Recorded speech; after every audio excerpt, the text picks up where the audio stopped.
Live from Singapore, this is Insight with me, Haslinda Amin, where we dive deeper in the stories that matter with crucial context and sharp analysis. The French Finance Minister refuses to accept Marine Le Pen's demands for budget changes despite her threat to topple the government. We will take into account what is changing, but we won't be blackmailed. We are committed to reduce the deficit. Meanwhile, Trump warns Brics nations not to replace the US dollar, threatening 100% tariffs if they do. But critics argue this is a confusing stance as the US looks to reduce the trade deficit. The US bribery indictment roils the Adani Group, but founder Gautam Adani says what hurts them makes them stronger. We get more insights on his first public comment since the charges. And while Chinese consumers tighten their purse strings, LVMH's Bulgari brand is looking to India to ease the pain. We hear from CEO Jean-Christophe Babin on those plans.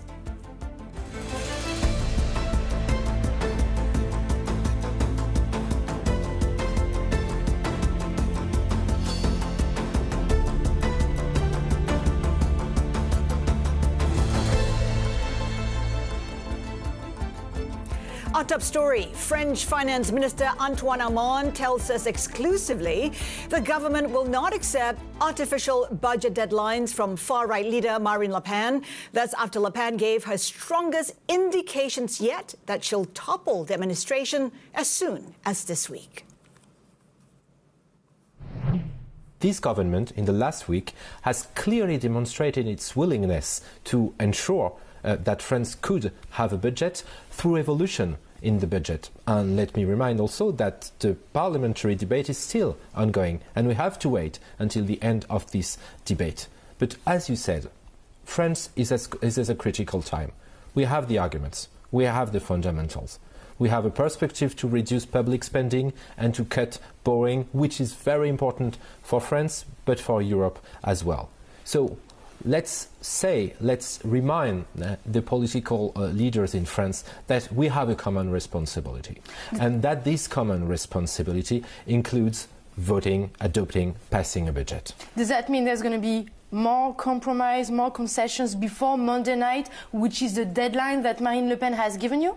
As I said, the French government doesn't take ultimatums. It's looking at the French parliamentary debate. It's respecting each and every parliamentary debate that leads to an evolution. We will take into account what is changing, but we won't be blackmailed. We are committed to reduce the deficit. I understand you're willing to perhaps compromise, but Marine Le Pen has some specific concessions she wants from the government, including that all pensions be indexed on inflation as soon as January. And she also wants the government to give up this plan to abandon some drug reimbursement. On these two specific topics, is there any way to have more concessions from the government? Let us not just focus on the Rassemblement National, because as you know... but it's key. It's key, but it's not enough.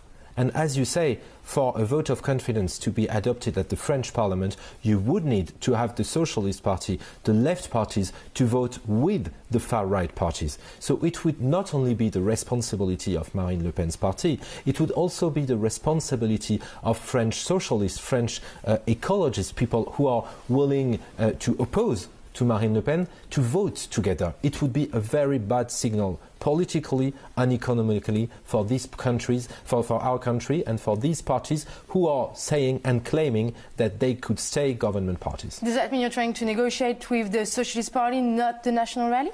No, we are not focused on with whom we negotiate or not. As I said, the government is a government of dialogue, of respect, of co-construction. This budget has been co-constructed. It's not the result of just a government project. It's evolving within the days and the weeks of the parliamentary debate. Will still be open, but not to blackmail. A defiant French Finance Minister Antoine Armand speaking exclusively with Bloomberg's Caroline Conan. Let's take a look at how European assets are shaping up on the back of that potential crisis in France. Of course, we saw how French yields surged to as high as those of Greece on the back of what's happening in the country. Taking a look at where the euro is standing right now, currently it is down by 0.5% versus the USD. Of course, it is a USD strength story. Not surprising that euro is also under a lot of pressure on those developments. In terms of the futures, the euro out futures currently down about 0.1%. Now, France's political crisis could take a dramatic and decisive turn today, with the potential for seismic effects on the country's financial stability and that of the Eurozone. Let's assess the implications with my guest, Ecaterina Bigos, ex-investment manager, CIO for Asia, who joins me from Hong Kong. Ecaterina, good to have you with us. How are you assessing the risk of potential collapse of the government in France? Look, I think there's, as we see in just the release just early on, I think the government is pretty confident. And the part that gives them confidence is certainly the Article 49.3, which allows the government to bypass the parliament approval. The vote of not confidence, it requires, of course, NFP, but also RN to both of them to be against that plan and both be pro changing the government. So I think there's a fair share of confidence that the bill will be passed to some degrees. I think, and if you look at where the spreads are pricing, yes, the spreads have widened, but in fact, there's been driven by the rally in bonds rather than absolute increase in the yields for the French government bonds. If you look at the increase on yields, I think it's been about only 10 basis points, which broadly, I think what matters to markets and to France is the borrowing cost increasing, and ultimately it hasn't been significant. Again, the spreads have widened again because of the bonds rally, not because of the widening in spreads. What could go wrong, though? Because people say the messaging is what's important. And when you take a look at the messaging from the government, there's a lot of pushback. There could be a potential crisis. I think there's certainly a political instability, and I would say the securities or the French government bonds are pricing that political instability. But ultimately, the trajectory for France and what is important is for France to have a plan to bring their deficit down from 6.1, which is the forecasted deficit, to about 4.4, which is the ambition. And certainly the income they're receiving at the moment, it's not sufficient to achieve that target. And ultimately, what the investors are going to pay for and the positiveness or how the investors are going to receive that is having that plan in place, having that implemented, and certainly being on a trajectory to reduce that deficit. So political instability creates uncertainty. But what is more important, what is France going to do to bring that deficit down, which ultimately impacts the borrowing costs? So there's still a lot of uncertainty, and you got to wonder how this might just play out in the Eurozone. We already have a Germany that is struggling with its economy. So much uncertainty when it comes to growth potential in all of the region. Yeah, and I think you have to just look at the broader picture in terms of where the signs of positiveness for Eurozone more broadly is certainly if you look at the fiscal space. Apart from Germany, many of the countries don't have the fiscal space. But we've seen just the news that Chancellor for Germany has proposed about 100 billion investment in German modernization. And this is a positive sign. Again, Germany has been lagging the broader Eurozone, partly because, of course, they've been impacted by energy shortages, but also the competitive industrial sector has become less competitive. So that package being pushed through, and the fact that Germany has the space to continue with that fiscal stimulus is very important for the Eurozone. I think the broader Eurozone, as I said, has less room. But what is important for the Eurozone and where the stance is the ECB needs to do a lot more in 2025. And they have scope to do so. If you look at growth, is much weaker than US. If you look at the inflation, that's decelerating. In fact, is on headline level, it's already below the target. So certainly the ECB coming in and helping and normalizing the monetary policy a lot faster than relative to where US is going to be able to do in 2025 is going to drive some positive outcome for risk assets in Eurozone. You talked about how the ECB has the scope to do more. What do you see the ECB doing, and how might this play out in terms of the impact on the euro? Well, again, I think the euro is coming a little bit into the broader spectrum of where the ECB, on how much can the ECB move. But ultimately, the point is the euro does help the exporters, and we shouldn't forget that about 60% of the corporate revenues are actually from the outside of Eurozone. So weakness in euro is not necessarily negative for the corporate sector. But again, we have to be cognizant not to be too weak. So the Eurozone will pay attention to that. But more importantly, as I said, they need to look at the growth, which is subdued and is expected to subdue in 2025. And important, the inflation is already below target. They have room to do more. And relative to US, where the inflation is not a target and certainly the growth is still a lot more resilient, Eurozone and ECB, I think, has scope to stay a lot more dovish, and we do expect that they will cut till mid of, in every meeting till mid of 2025. Ecaterina, there seems to be a theme developing, and that is one of fiscal troubles. It's the US, it is France, it is in the extended Eurozone. I'm just wondering how this might be the theme in 2025, and how do you play the bond market in Europe and elsewhere in the world, given this developing theme? Yeah, and I would say fiscal is going to stay the center focus for 2025, purely because, again, not just in Eurozone, but also in emerging markets, there's a few countries that have actually fiscal room. We've gone through a period where fiscal stimulus has been the center focus of helping the economy get out of COVID, but now those limits are pretty high. When it comes to US, I think there's a level of tolerance in which that deficit can go, because, again, of that preference of treasuries by global investors. But ultimately, again, if the US government continue on significant fiscal support in 2025, we do think in some part of 2025 or 2026, investors will show the desire to have a higher risk premium for US treasuries. Might all these developments make Asia a more attractive destination? Yeah, Asia, I think in a spectrum, I think what we'll have to look at Asia, they have quite a desynchronized trajectory going forward. If you might look at 2024-23, a large part of the drive from central bank was to curb down the inflation, and that by and large has been achieved. Now, when you look at individual economies in Asia, we need to account for where the inflation is in that trajectory, where the growth is, and importantly, I think this is a third overhang, is what is tariffs going to do to each of the individual economies, and then we expect the policy to react accordingly, but those need to be known, and I think that divergence between the monetary policy will be a lot more pronounced in 2025 versus what we've seen up till now. You know what's interesting is the high yield market. When it comes to high yield in Asia, it's gone beyond China. In fact, India has been playing a bigger and bigger role. How might, your bond holdings in this part of the world look like in 2025 and beyond?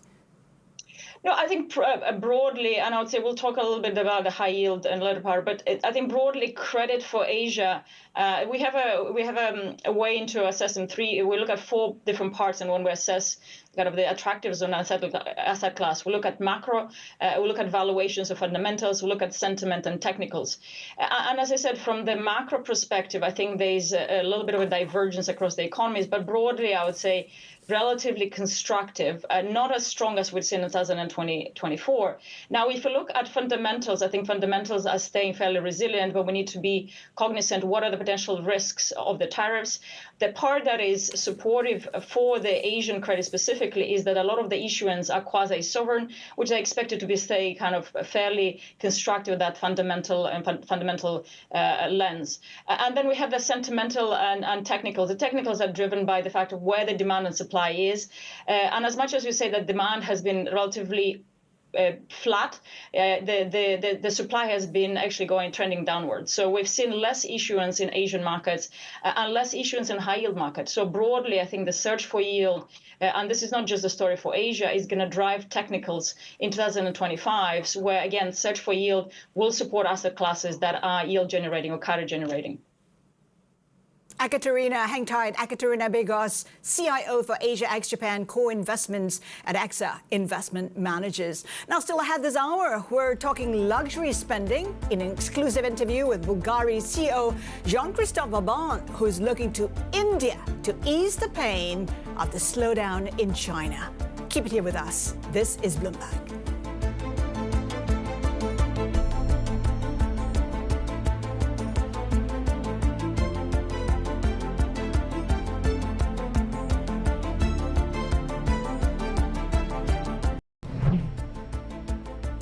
Well, we're showing you live pictures of President Biden departing Joint Base Andrews en route to sell Cabo Verde for a brief refueling stop. Of course, on Monday, he will meet with Prime Minister Ulysses Correa e Silva of Cabo Verde. Then he'll travel to sell Cabo Verde to Angola. This would be the first trip by a president of the U.S. to Angola for that trip. Of course, we're showing you shots of President Biden departing Joint Base Andrews en route to sell Cabo Verde. Now, speaking of the dollar got a boost after U.S. President-elect Donald Trump warned Brics nations he would require commitments that they would not move to create a new currency. He also repeated threats to impose 100% tariffs. Let's get the insights from Avril Hong, who's been tracking developments.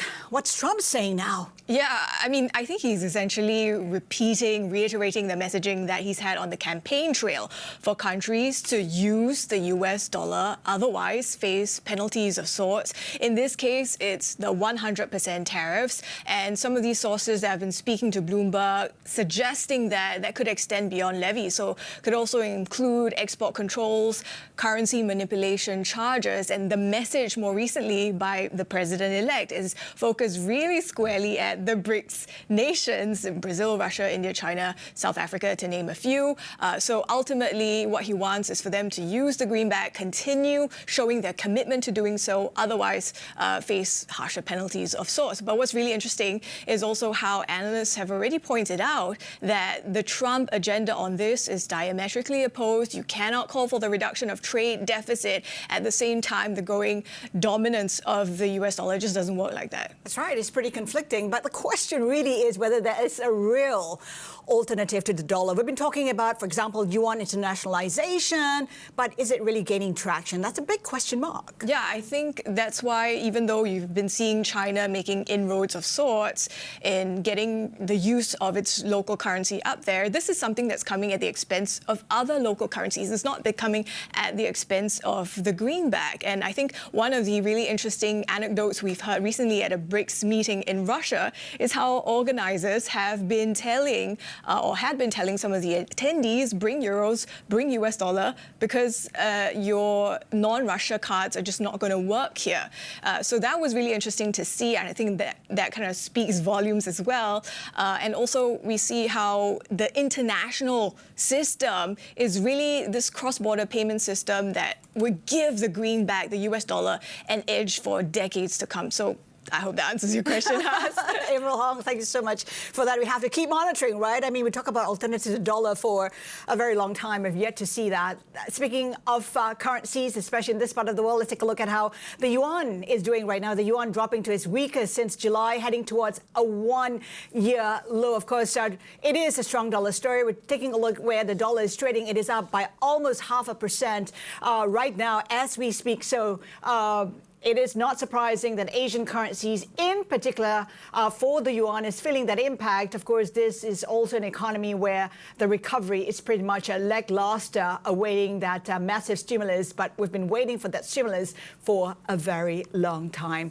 Now, taking a look at where we are in terms of the other Asian benchmarks at this point in time, taking a look where we are trading for the Asia-Pac index, it is in positive territory. MSCI Asia-Pac index up by 0.4%. Tracking the gains which we saw in the U.S. on Friday. The Hang Seng up by 0.2%. The TAIEX currently up by more than 2%. Let's get back to, I guess, Ecaterina Bigos joins us now from Hong Kong. Ecaterina, we talked about how,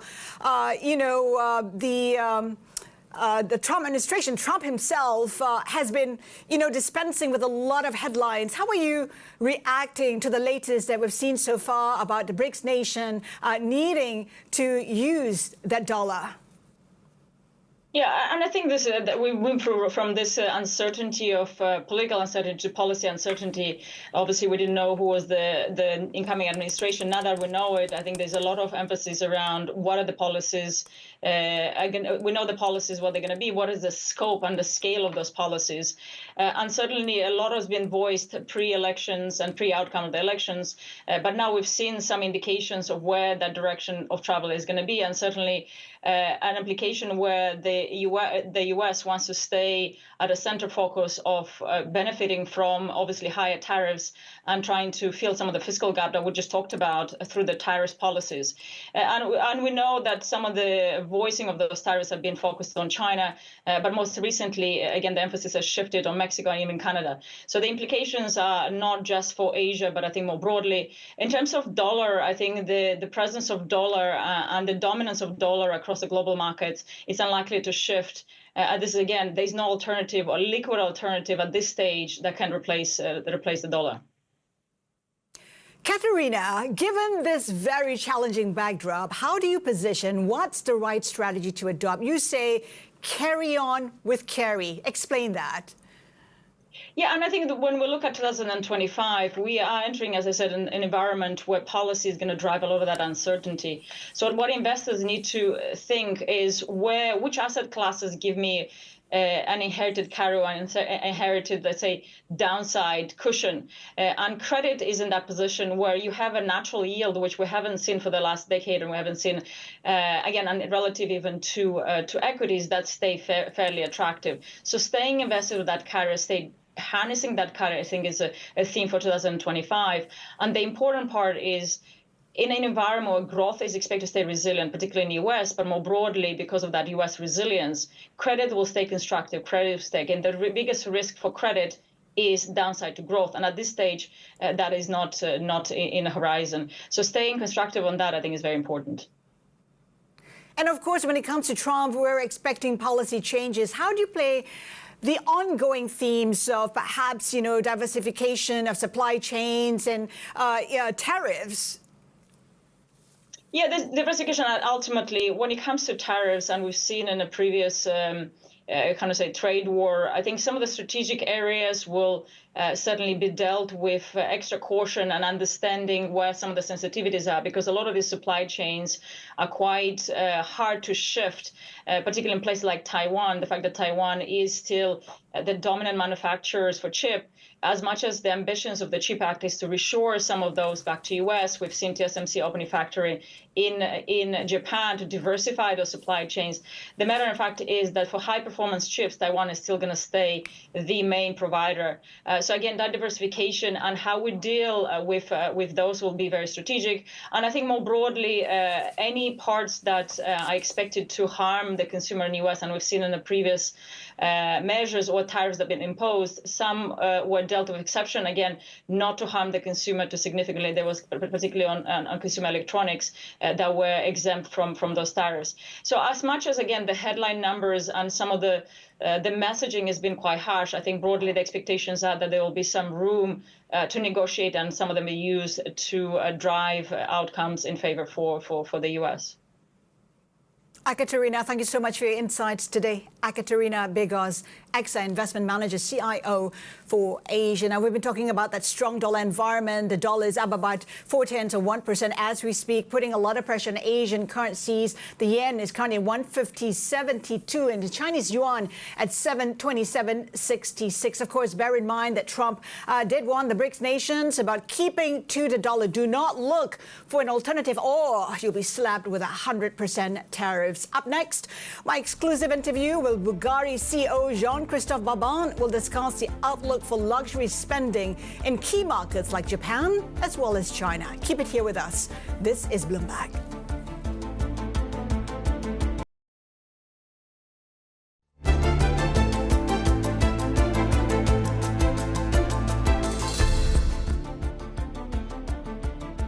Welcome back. You're watching Inside. China's factory activity readings for November have come in better than anticipated. Both private and official PMIs expanded for a second straight month, is adding to signs of a steadying economy. But investors want to see more sustained improvement. We're keeping Avril Hong very busy this morning. This is pretty encouraging data. Yeah, but I think, as you alluded to, investors want to see even more. That's why you're seeing on the 10-year yield in China today at that 2% level, the expectation of PBOC easing. But on the data front, yes, there are signs that things are stabilizing. Private, official numbers, they're showing you expansion after months of contraction. So it shows you how, that stimulus blitz in September, where we saw a package of measures, including rate cuts, are kind of working their way through the economy, through sentiment as well. But if you look at some of the other parts, such as non-manufacturing on the official front, it actually showed a slowing. And this is all data that's not accounting yet for the challenges that might arise from Trump. So it certainly speaks to the case for more to be done. Certainly that's what Bloomberg Intelligence is calling for. And I think that is what investors are expecting as well, given how policymakers, they have meetings underway this month as well. And of course, if you're looking for proof, they say proof is in the pudding. And you're seeing that certainly in Meituan's numbers. Yeah, I think that was interesting if we try to extrapolate some of what China's economy is doing from the earnings scorecard of one of these food delivery giants in the country, right? Because it was already expected to sort of outperform after the disappointments of the past couple of weeks from Tencent and Alibaba. And that's because its food delivery business, kind of benefiting from food vouchers. So in a way, it shows you how there are segments of the Chinese economy where consumers are willing to spend. And that's showing up in the online commerce, in the travel sectors as well. So signs of improvement on that front. But it does feel like Meituan's looking for other growth areas. It is looking beyond the mainland China market. Yeah, it has been trying to kind of make inroads in Hong Kong. So we see how its Kita app is making, quite early signs that it's showing success. I think it's like the #2 app there in the city. It has also been looking at Saudi Arabia as a key market. I think in September, there were trial operations that started on the Kita app. So there are these signs that Chinese companies are looking overseas to expand when there are all these troubles on the mainland. But of course, when you look at this, not every company can do this. It comes with costs as well. For Meituan, in this case, it seems to be taking quite a careful, calibrated approach, maybe allaying some of the investor concerns about what this would mean for cost, because we did hear from the executives as well. They talked about how they're, going to do this quite cautiously. They're not going to rush into things. So it gives you a sense of what their approach is here as well. All right, Avril Hong, we thank you so much for your insights. Avril Hong there. Now, speaking of consumption, Bulgari CEO Jean-Christophe Babin says 2025 probably won't be a huge growth year for the luxury sector, as he expects China's economic struggles to take years to resolve. He also spoke with us exclusively on how the industry is responding to US President-elect Donald Trump's tariff threats. Well, it's very difficult to project in the future what will be the politics of a newly elected president. Also, because often between what you say to be elected and what you do once you're elected, there can be some differences. So assuming that import duties will increase, in America, probably the Chinese government will also increase duties from American goods. But I have to say that this shouldn't impact so much luxury, in the sense that Chinese doesn't export much luxury to America, and I would say that America doesn't export much luxury to China.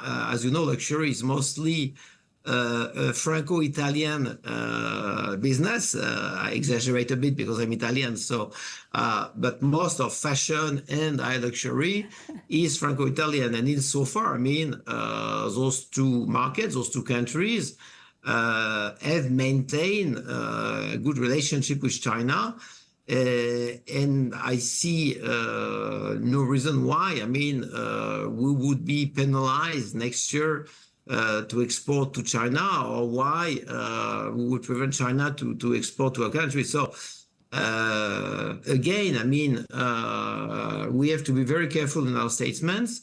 And what may happen in America might not necessarily, impact the Western or European luxury.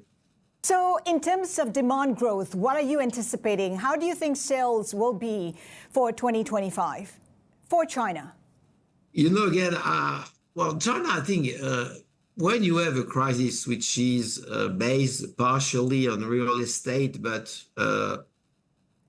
more, I would say, exactly on oversupply, not only of real estate, but of many manufactured goods, which are too many to be absorbed, not only by the local Chinese living in China, but also internationally by Western consumers or Asian consumers. Obviously, this cannot be resolved overnight because oversupply is also related to a certain infrastructure, to certain kind of investments which have to be reshifted towards different industries, probably more services and a bit less of traditional industry production. So we can anticipate that the crisis in China may continue next year, as the country will need, I think, a couple of years at least to absorb that oversupply of manufactured goods and real estate, and to evolve quickly towards an economy which is more a service-oriented economy, rather than an economy also much more in some advanced technologies, which they are already, but they can do for sure more, in order, I mean, to reestablish a balance between supply and demand, which today is challenging.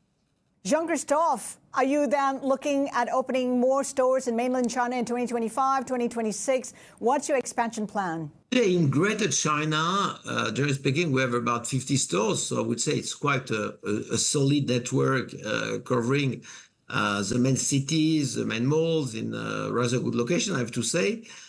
So our first priority for this year and for next year is not necessarily, I mean, to open new stores, because I think that our network is so covering quite well mainland China, but to get more productivity from those stores on the one hand, and on the other hand, to further develop an area where we've been pioneering the market, that is e-commerce, not only the e-commerce we do from our website, but the e-commerce we do in concession with the likes of Tmall, with the likes of JD. And this is obviously reaching cities where we don't have stores and where we don't necessarily need to establish stores because they are not having the proper mall for luxury. On the other hand, they have the proper clients for luxury.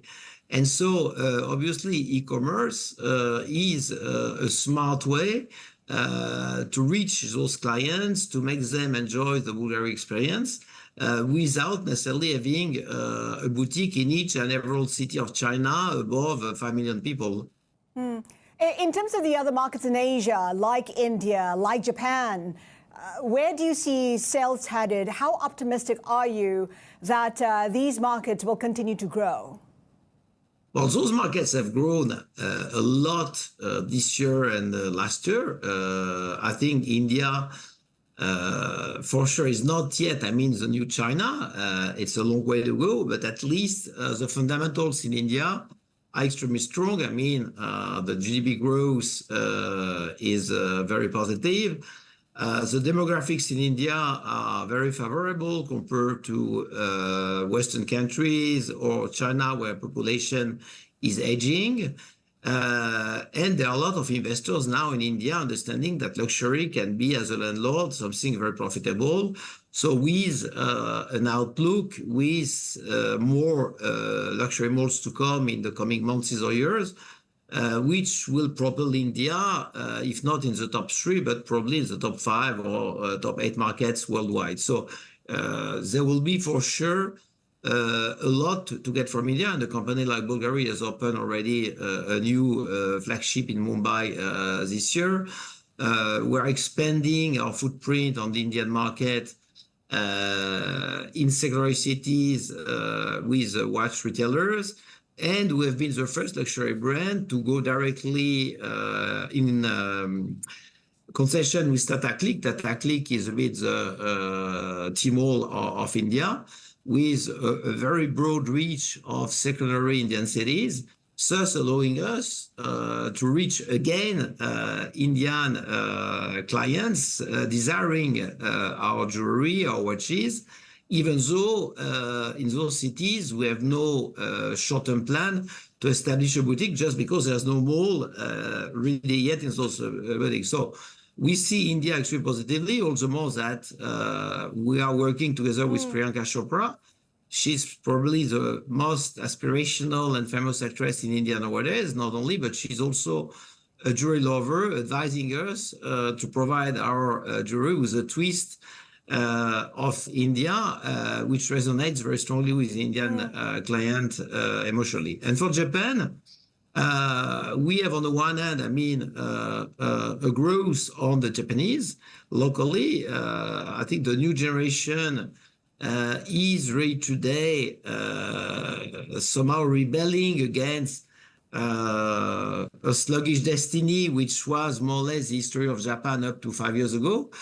You can see again in Tokyo now cranes all over the city, a lot of real estate projects. We are just opening soon, a store in the new district, Abu Zedai, which is very promising. Right. So Japan is entering, I think, a new cycle together with a new generation where people really are more bullish somehow and more willing to enjoy life at its fullest compared to the previous generation. So we see a surge of Japan, combined obviously with a lot of tourism in Japan, and not only Chinese tourism, but also, a lot of American tourism, of European tourism. So Japan is kind of the place to go nowadays for most of the world population.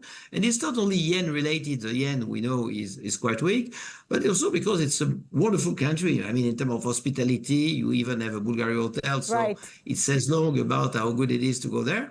But you have a lot of history, you have a lot of arts, of culture, of gastronomy. Which of your products are seeing the best growth? You're in everything from jewelry to watches to handbags.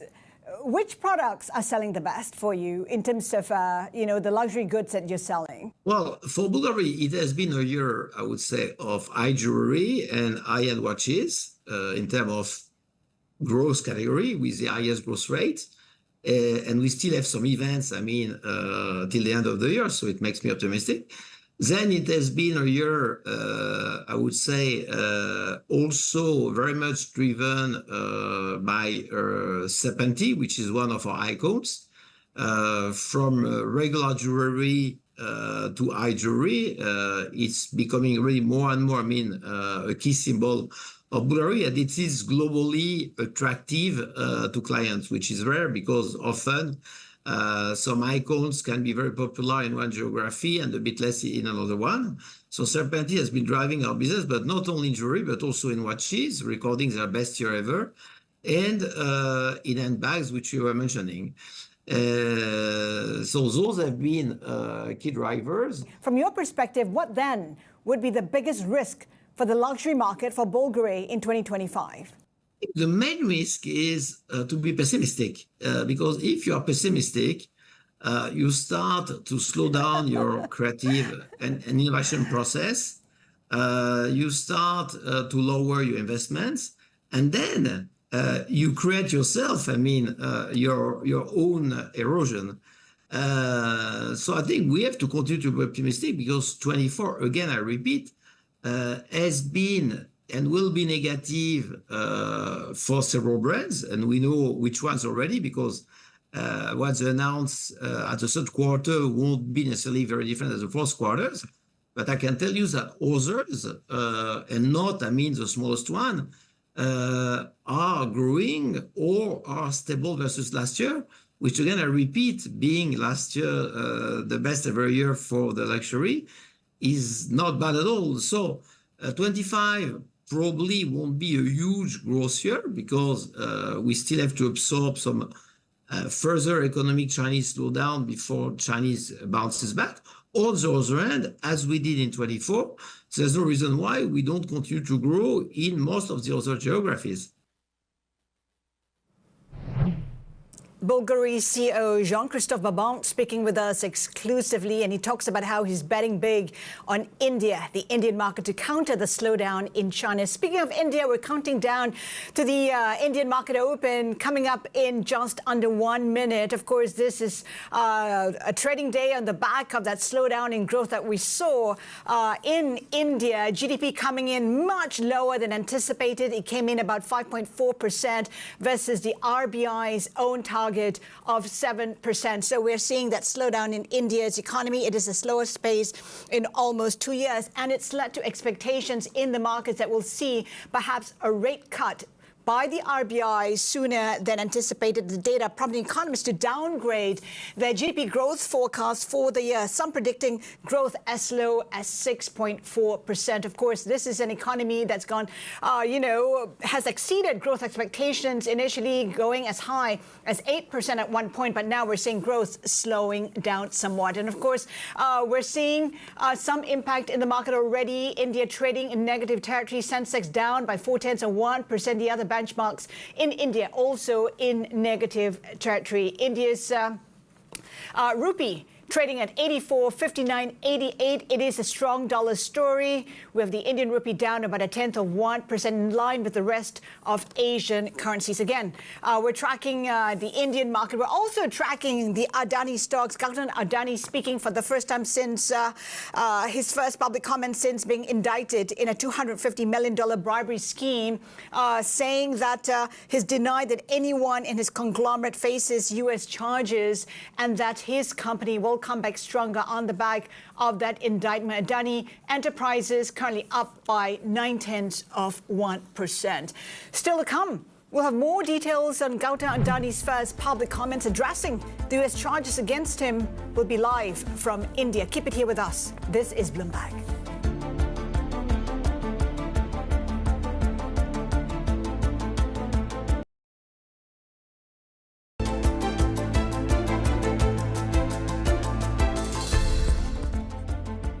Welcome back. Indian billionaire Gautam Adani is taking a combative tone in his first public remarks since being indicted by U.S. prosecutors for an alleged $250 million bribery scheme. Asia's second richest man says he expects his empire to bounce back stronger despite the allegations. This is not the first time we have faced such challenges. What I can tell you is that every attack makes us stronger.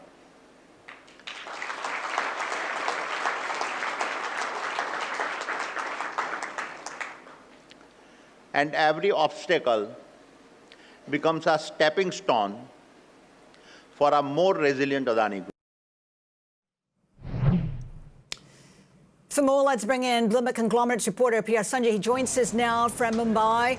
Sanjay, this is quite interesting. When compared to those Hindenburg allegations years back, I mean, Adani actually is responding. He didn't keep quiet like he did before. Exactly. I think this is the first public appearance, first public remark, and third instance for when it comes to Adani Group. If you recall, last week, Adani Green has made a public statement, the public filing to stock exchanges, saying that none from Adani's side has been charged with corruption charges, and they are going to seek a legal recourse. And we saw on Friday Adani Group CFO coming and addressing media, saying that none from Adani Group has been charged with bribery charges, and they would be contesting legally, and they say the finances are intact. And he said the scrapped deal of $600 million of bond, it could resurface by mid-2005. And on Saturday, we saw Asia's second richest man, Gautam Adani, very boldly, very confidently made a public appearance and made a public remark saying that he would be complying with all world regulatory requirements, number one. And he said none from Adani's side, not from Adani companies, but none from Adani's side has been charged with bribery charges. And he said, no, we are in legal process, finalizing legal process. And they said every challenges this like make the conglomerate more stronger. He has made a long speech. He had referred to the challenges he faced while building the coal mine in Carmichael in Australia. And he also mentioned a brief mention on Hindenburg attack in 2023 January. And now he has boldly made a clear-cut statement on the U.S. prosecutor's allegation. And he said the individuals named are now working in a legal process, legal recourse rather. Sanjay, you got to wonder if that's enough for investors to reverse the kind of confidence for them. Not really. So, on Friday, Group CFO had clearly said in 10 days they will be filing a detailed replies to those allegations made by U.S. prosecutors, number one. And now they will have to step up their efforts to meet investors and allay fears. And what Bloomberg is picking him is they would be now arranging a series of meetings with investors, domestic investors, as well as international investors in coming days. That's what we are picking up from Adani Group. Sanjay, thank you so much for that. Bloomberg conglomerate reporter Pierre Sanjay for us in Mumbai. And here are some corporate stories we're following. Stellantis CEO Carlos Tavares is quitting sooner than expected as the automaker grapples with slumping profit and weaker U.S. sales. The maker of Jeep SUVs and Fiat cars will be run by an interim committee headed by Chairman John Elkann. A new CEO will be named in the first half of next year. A number of industry executives have come under pressure as car makers confront a slumping market, struggling with slowing demand in China as well as Europe, and the threat of tariffs from Donald Trump's return to power. Bloomberg has learned Nissan Motors CFO Stephen Ma is set to step down. The change comes 17 months after Ashwani Gupta left as Nissan's chief operating officer and leaves CEO Makoto Uchida as the sole remaining top-level C-suite executive. It is a challenging time for the Japanese automaker as it faces declining performance and the attention of Afisimo Capital Management, one of the most influential activist investors in Japan. And DiDi has posted its second straight quarterly profit as it mulls the potential relisting in Hong Kong. The company swung to a net income of $128 million for the September quarter versus a loss a year ago. Revenue rose 5%, boosted by a jump in gross transactions from its international business. In the market, we're tracking the equity markets in positive territory on the back of the gains which we saw in the U.S. on Wall Street on Friday. MSCI HBEC index up by 0.5% right now. Hang Seng also in positive territory. Of course, we're keeping an eye on U.S. non-farm payrolls due this week. That could push yields higher. 200,000 is that number we're watching. In terms of S&P futures, it is in negative territory, down by 0.2%. We're keeping an eye in particular, of course, on the dollar. It is inching higher as we speak, up by about 0.4%, putting a lot of pressure on Asian currencies. We talk about how the rupee is under pressure from that weak GDP data, which we saw. Of course, it came in at about 5.4% versus estimates of more than 7% for coming from the RBI. And before we go, here's a look at our guests for tomorrow. We'll get the latest market calls with Ashwan Damodaran, NYU Stern School of Business professor. We'll get his take, including on the Max 7 and other top global stocks. Plus, Penta Group's Brian DeAngelis will be joining us as well. Keep it here with us. This is Bloomberg.